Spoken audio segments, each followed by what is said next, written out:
Hello everybody, my name is Ichabod Orange. I was sent this story anonymously and asked to read it out.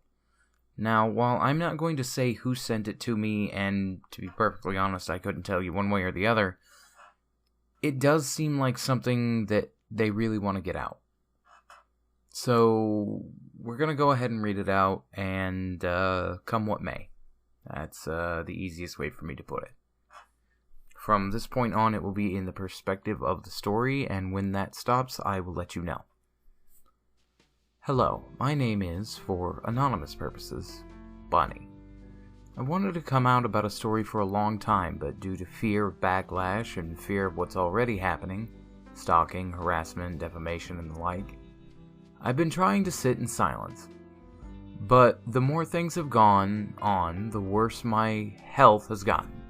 The worse I feel about myself on a day-to-day basis, and the less motivation I have to do things like getting out of bed, eating. Sometimes my sleep is filled with nightmares, and I try to put off doing that for nights on end.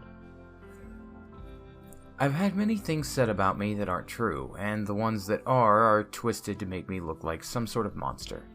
I've felt trapped, as accurately as I can say. I'm hoping to get my story out there, even if all the names are kept anonymous, because I've felt silent and unheard and afraid for so long. This is the story of my abusive ex, Mad Dog.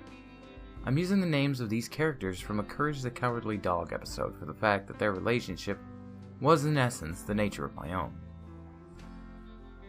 I met Mad Dog when I was young, and there was an age difference between us, which I didn't mind at the time or realize the truly disturbing implications of. I was legal adult, and I was still far younger by about 20 years. So he had a way of using this age gap to his advantage, often telling me how he knew best and I shouldn't question him. We had dated multiple times. The first time we dated lasted almost a year. And it wasn't perfect, but is any relationship really? There were some concerning things, however. We had to hide we were dating during each relationship. He got easily paranoid when I would talk to other guys and always tell me not to fall in love with someone else. Would lose his temper rather easy with little things, or had a way of telling me disturbing things, just such as how he wished to molest me, and that it was meant to be in a romantic manner, and had told twice to stop. He often would stop when I said no to things, but would also make me feel bad for it after it, saying it's one-sided or how he did everything for me, but I never did anything for him. When the reality of it is, the things he wanted were almost always on my no list, my absolute hard limits. I don't feel it needs to be said that when someone has a hard limit, you respect that regardless. He would even use my photo in his videos without asking me, and would refuse to blur or take them down because he didn't want subscriber burn, and was a selfish attention whore who didn't care how it was mentally destroying me seeing my photo in a video while I have a severe dysphoria and anorexia. We broke up and had an extremely long fight. No, I'm not innocent with this. I was angry, I lashed out and made assumptions and let paranoia consume me. I was wrong in a lot of instances, if not all of them, but I will say one thing. Mad Dog will constantly tell people that I said he raped me, when this is not the case. I had been asked by friends if I woke up in my sleep with my pants not all the way on, and said yes. They told me it's a possibility something was done in my sleep, but I didn't know for certain. I was afraid if he did, but I wasn't sure. I had called the police over to my house because I was tired of the harassment and stalking and the like, and they asked if he had done anything. I told them I don't know if he did, but I was asked questions by friends, and this was the conclusion they came to. The police went to Mad Dog and asked if he ever did anything to me. Now, I would also like to point out Mad Dog, much like the character in Courage, had his own posse. His own gang of people, and basically would use me as an example of what happens when you piss him off. If I made him mad, he'd use me not being cis to misgender me in front of other non-cis people. If I disagreed with him, he would constantly say how I would betray him, like from the big fight, or how I'm oversensitive. And this isn't about me and my feelings. But this is only the tip of the iceberg. When we got back into contact after our fight, during our fight, Mad Dog met another girl. We'll call her Fox. She seemed sweet, bubbly, curious, and nice. Seemed is the key term. When I was fighting with Mad Dog, a friend set up a conversation with me and Fox to discuss the relationship and what it was like, and Fox, during that conversation, told me, "Oh, I'm just dating him to get info out of him." I saw the video by someone else and wanted to know why a guy would treat his girl that way. At the time, I hated Mad Dog, but I also felt a worm in my stomach when I heard she dated him to use him. Next thing, 2 days later, Mad Dog let his paranoia get the better of him, screamed at Fox, and broke it off. So we get back into contact, and Fox and Mad Dog are still split. One day, Mad Dog starts flirting with me off the bat, saying how hot I am and such. He also said what a dumb, worthless, insane bimbo I was for months and basically had ruined my image. And I've been rebuilding it to this day. When I confronted him, he said, "Well, you kinda was the first to betray me, so it was only fair I got angry back." And I believed this. I truly believed I deserved whatever I got after he'd reminded me of this. This is stage 1 of grooming, isolating me from everyone, spending a large amount of time with me and making me believe I truly deserve to be mistreated, sprinkled with flirts and acts of adoration and such. I told him I was taken by a guy, but me and my boyfriend were also polyamorous. Sort of. He wasn't the best guy to be with either, but I won't be getting into that. I would communicate with my boyfriend about this, and he said if I loved Mad Dog, he'd be okay with me trying again if he truly seemed to care.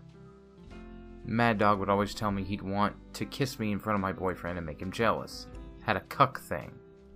It felt gross, and I told him that's like cheating, and I'm not about that.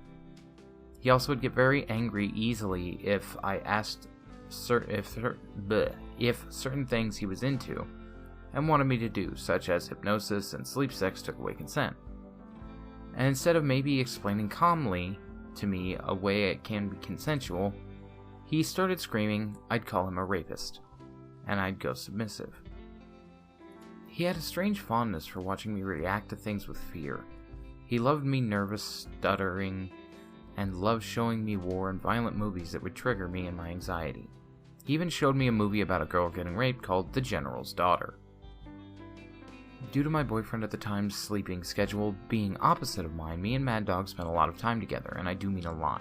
We'd spend hours and hours in calls. He'd start from morning to evening, and I would constantly say I was the best part of a convention we went to. How much he missed me, he'd flirt a lot. And then get mad and say I was the one who was flirting. This cycle lasted for a month or two, along with him giving me sexual advice with me and my boyfriend. Kinda crossing boundaries. Me and my boyfriend at the time didn't work out, and then Mad Dog and I got back together a few weeks later.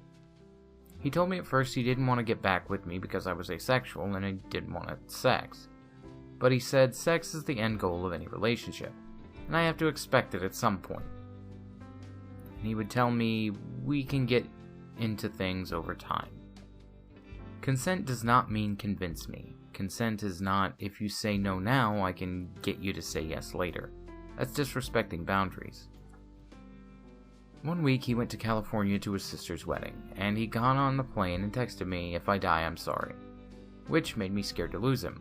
Stayed by the phone all evening and texted him pouring my heart out, saying how sorry I was I hurt him so badly, how I was the bad person, how I was grateful he forgave me. Because when a manipulator and abuser wants to break you down and make you dependent and loyal, they plant seeds in your head. Fear, doubt, even threats to make you afraid of talking or fighting back. Eventually I would stop saying no to sexual things he wanted because I knew if I didn't, I'd be told how selfish I was. He even had a warped sense of consent with how if a girl is drunk and already taking her top off, it means she consents to sex.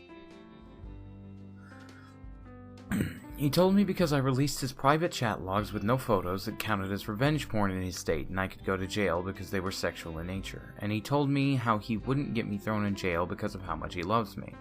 Now, remember Fox? There's a reason I mentioned her. See, Mad Dog told me Fox had a habit of sending nudes after she and Mad Dog broke up, and remind him that they're not dating. She strung him along, didn't even love him, and was trying to get him to move to her after she flew off to a different country. Mad Dog would use terms of love and endearment, and always tell me how he loved her still, and it shattered my heart every time. One day he got mad at me and would be extra flirty with her in front of me as punishment. Then, when I confronted him about how he stated how I pissed him off and he didn't mean the things he said to her and how he loved me instead. But remember how I said he would make us hide we were dating? That meant from Fox 2, letting her flirt with him and him flirt back. I'd tell him to tell her we're dating or knock it off because...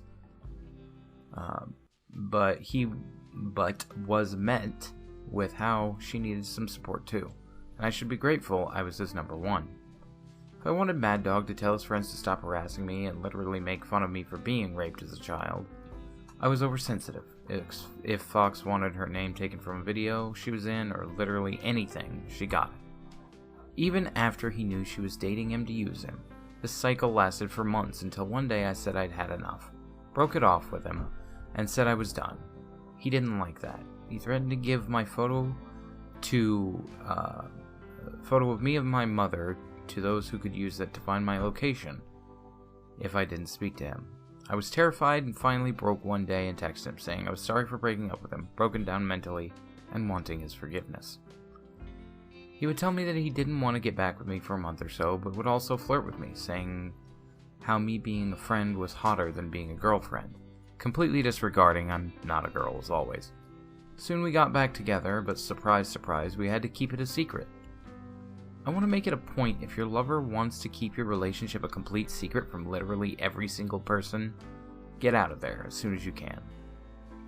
He would get very angry if literally anyone knew, and it was very heart-wrenching seeing other couples being open and lovey and drawing ship art.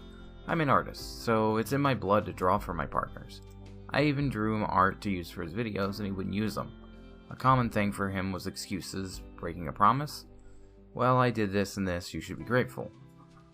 Wouldn't use his own lover's art even if they drew it for him to use as a profile picture. Well, I don't know, I like specific art styles. He didn't care unless it was about him. I wanted to spend time with him, it's when he wanted to. If we were going to watch a movie, he chose. He had to have absolute and complete control to the point where it even dictated my own YouTube channel. If I had a video idea and he wanted it, he'd say, it's your channel, do what you want. But then throw a hissy fit and be passive-aggressive if I didn't give it. And if he didn't like something I said or did without running it by him, as if I'm too dumb to make my own decisions, he would spam my messages, not reading any of mine in response, and keep going and going and going.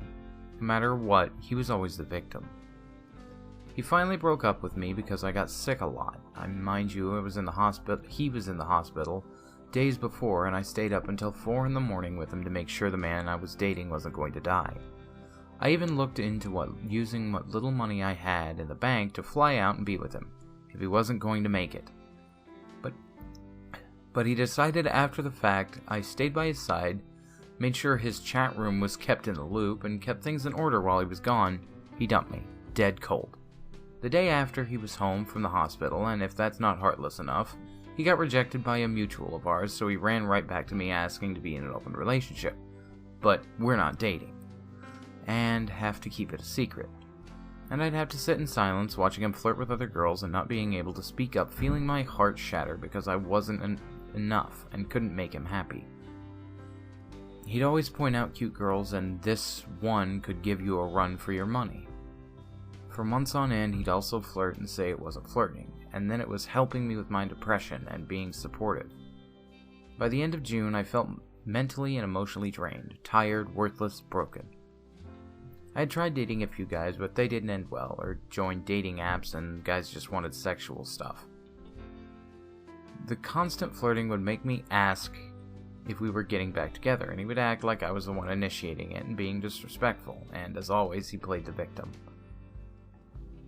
He also would get angry at me in calls or if I got mad at his friends and screamed. I was told I was a bitch. I am. But his friends gets drunk and screams at me, and I'm having a good time and getting along with everyone.